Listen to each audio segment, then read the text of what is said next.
అందరికీ వందనములు. ఈరోజు మరో దేవుని వాక్యంతో మేము ముందుకు వస్తున్న మీ సత్యోత్తమను కీర్తనల గ్రంథము 112వ అధ్యాయము 1 నుండి 9వ వచనం వరకు. యెహోవాను స్తుతించుడి.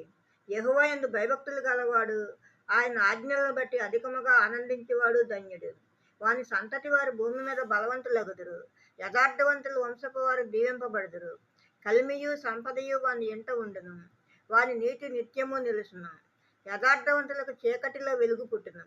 వారు కటాక్షమును వాత్సల్యతయు నీతియు గలవారు. దయాళులను అప్పిచ్చువారును భాగ్యవంతులు.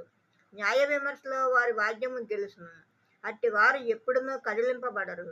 నీతిమంతులు నిత్యము జ్ఞాపకములో ఉందురు. వాని హృదయము యెహోవాను ఆశ్రయించి స్థిరముగా ఉండును. వాడు దుర్వార్తకు జడియడు. వాని మనసు స్థిరముగా ఉండును. తన శత్రువుల విషయమున తన కోరిక నెరవేరు వరకు వాడు భయపడడు. వాడు దాతృత్వము కలిగి బీదలకిచ్చును. వాని నీతి నిత్యము నిలుసును.